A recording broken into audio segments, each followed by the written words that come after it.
you thought you were done grieving, but then it hit you again, and it hit you hard.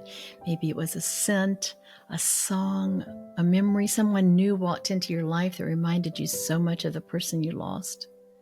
And suddenly you're standing in the kitchen, tears are streaming down your eyes, and you're wondering, how could this be when something or the loss happened so many years ago? Or perhaps for you it's only been a few weeks, but you can still feel it. It's so fresh. And if that's you, you're not alone, and you're not doing anything wrong. And I want to gently walk with you through this, because when my husband Duncan passed, and it's been about 10 years now, I found that grief doesn't just come in this one big wave, even if that wave lasts a year or 2 years, but it keeps coming back, and it comes back in ways that no one ever warned us. And this is the episode I wish someone had handed me years ago, and that I could have listened to throughout the years. Hi, love, it's Debbie. And this episode is for the woman who thought she had already finished grieving, or that she had grieved enough. And yet, it keeps coming, a little bit here, maybe a bit more here. Again, something happens, maybe it's a scent, a song, a flash of memory you didn't ask for. I'm walking through the garden. I lean over to sniff a flower, and all of a sudden it hit me like that. And I'm like, oh my gosh. And there I was in the garden, crying. It was a public garden, I remember, and wondering, well, I wonder who else is going to see me. But who cares?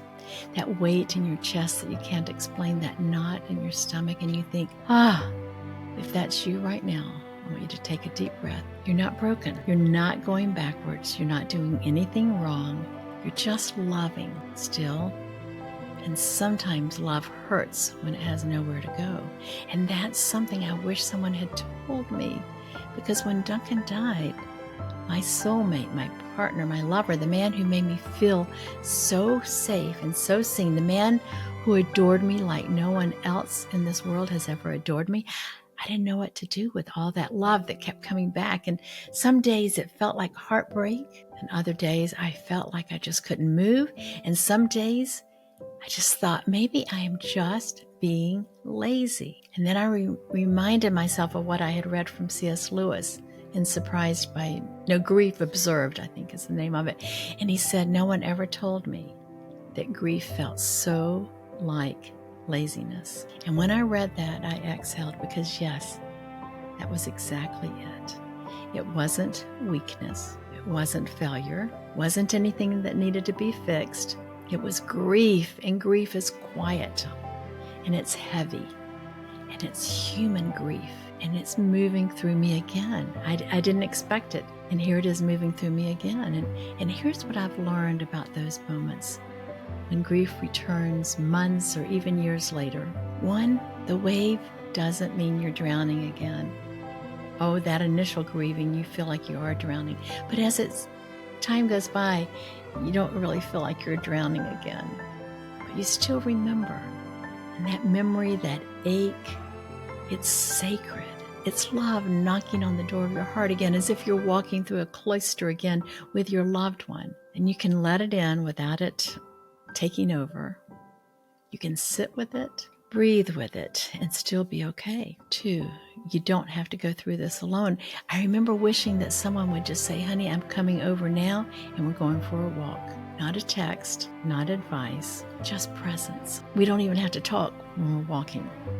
Just be there right beside me.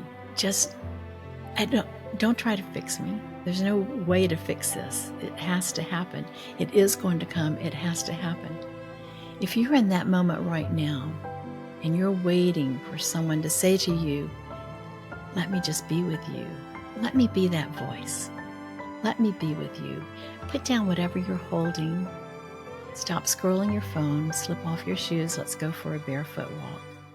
Maybe through the garden or on the beach. Let's let the earth touch us in a way that oftentimes we don't. And I want your heart to be wide open.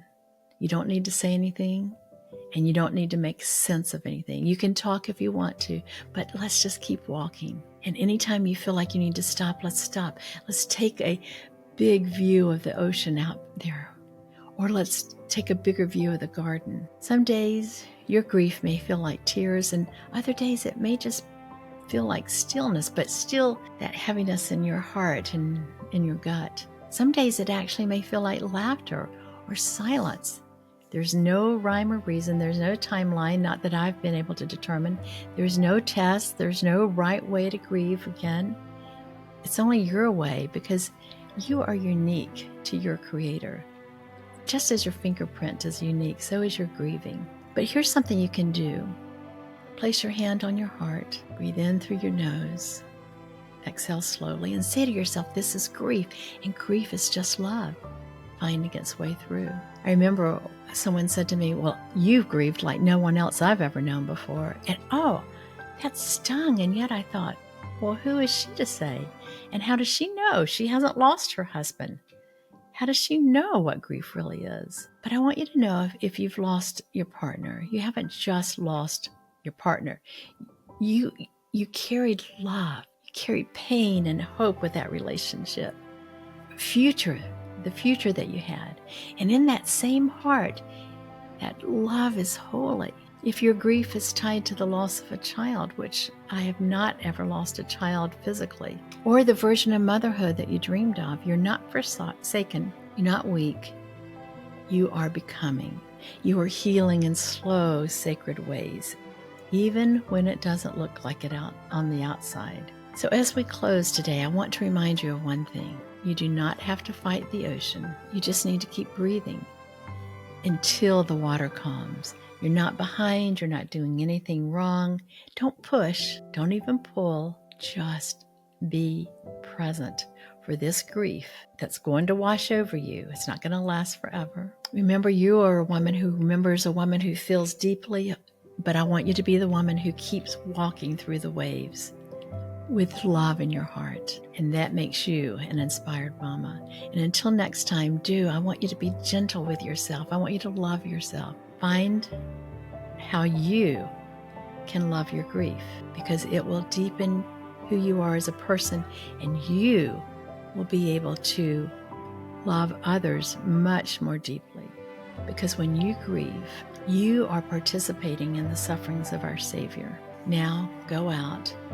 Once you get beyond your wave of grief, go out and identify with another person who is grieving. Be the presence that she needs. Be that person who is walking alongside her.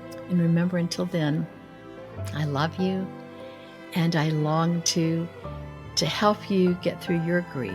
Hit the subscribe button and let me know in the comments below how I can help you get beyond this.